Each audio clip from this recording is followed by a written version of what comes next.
All right, as affiliate marketers, the way that we're going to approach registering our domain name is a little bit different than the way somebody would do it traditionally in, an online business, an online environment, a regular webmaster or something like that.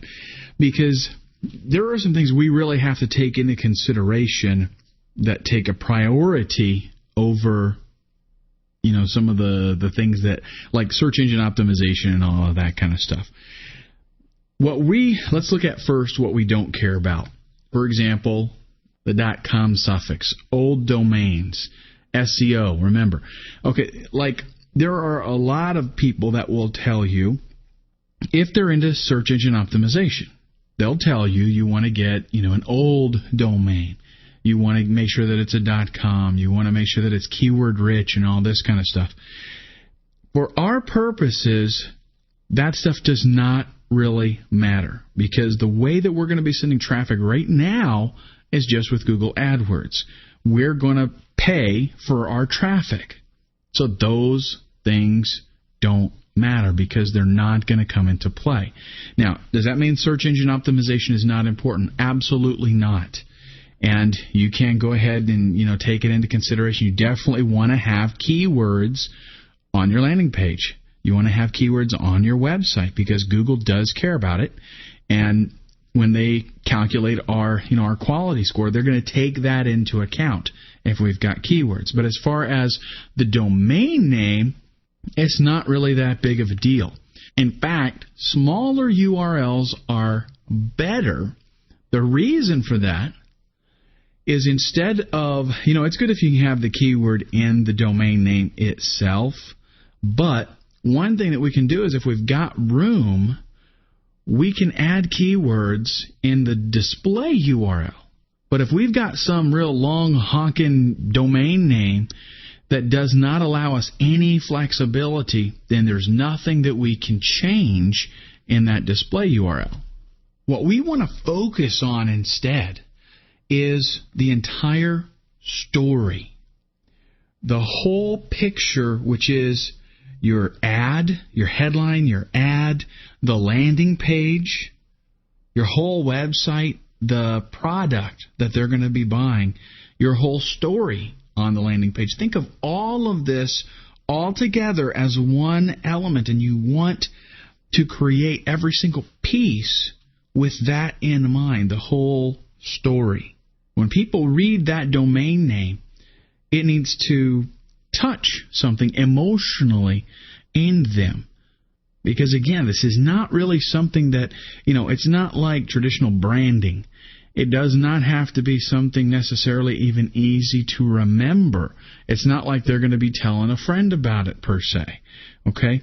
It needs to just be something that when they read that ad, the display URL that they're going to see, which, the main domain part of that URL, the display URL, has to match up with the destination URL. There are some other things that we can kind of fudge in there, and I'll explain what those are. But that domain name has to touch something in them. And again, it needs to fit into your story entirely. This particular phase, this action step that we're going to go through is very easy. Here's what I want you to do. You're going to go to deleteddomains.com. And I'm going to give you a list of a few places to go here right now, but I'll explain what they are. Deleteddomains.com is just domains that have expired, that are available, things that have been deleted recently because people let them lapse and they did not renew them, within their time frame. So you can grab a domain pretty easy there. Sado. This is sites that are still registered, they're still active, but they are for sale. That's good if you do want to get aged domains. What I recommend is that you have set up an SEO site, a site that is optimized for search engines, and have that separate from the campaign that we're going to launch right now. The campaign that we're going to launch right now, the way that we do it is a little bit different.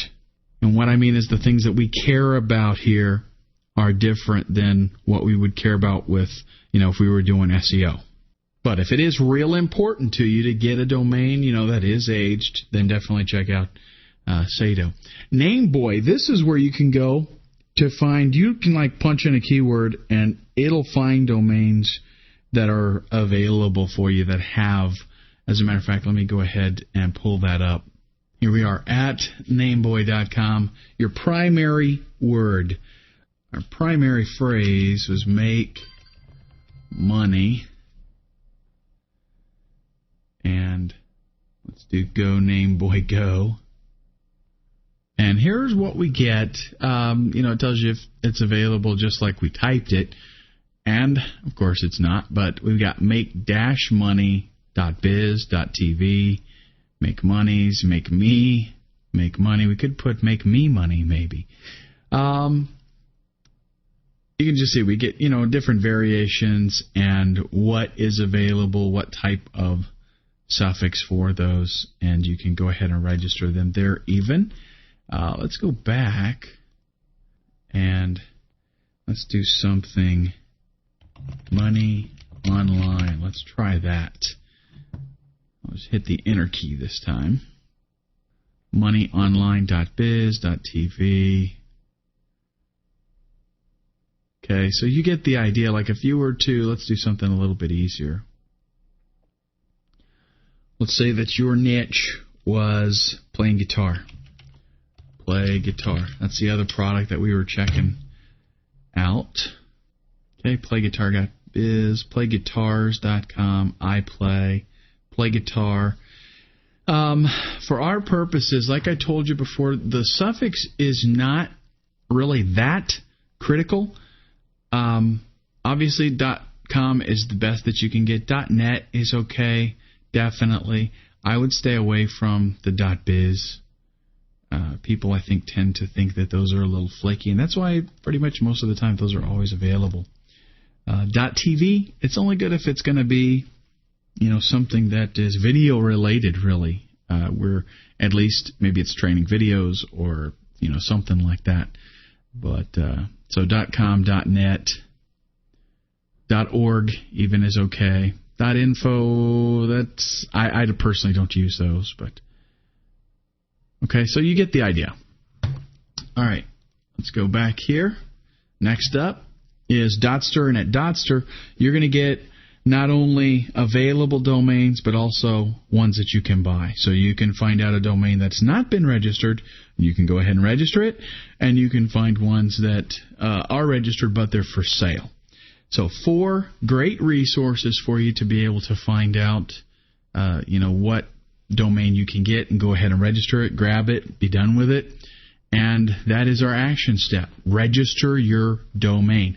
Now, the purpose of these action steps here, the way that I'm outlining all of this, is so that I can tell you what to go do right now. Remember, though, first time through, you want to watch all these videos because you want to kind of get a bird's eye view understanding of what's going on. Second time through, actually do the action steps, because that's how you're going to get, your website up and start promoting as quickly as possible, as if you actually do it. So sit down and think about it. What kind of story are you going to use to relate? You've already got your product picked out, right, that you're going to promote. Think about what kind of story you're going to be relating to them. You don't got to get the details right now because we're going to talk about the story later on. But think about that story. Think of the domain, the landing page, the ads, everything just as a complete package. And I will tell you this, don't get a hosting company yet. Okay, even if you go to one of these sites or your favorite registrar, you can go to, GoDaddy if you want. I don't care. If you haven't ever done this, though, I recommend you go to one of these 4 places, get your domain name, wait on the hosting account, because in the next video when we talk about hosting, I'm going to recommend a company to you that is kind of geared towards the whole internet marketing scene. Okay, so we'll see you in the next video.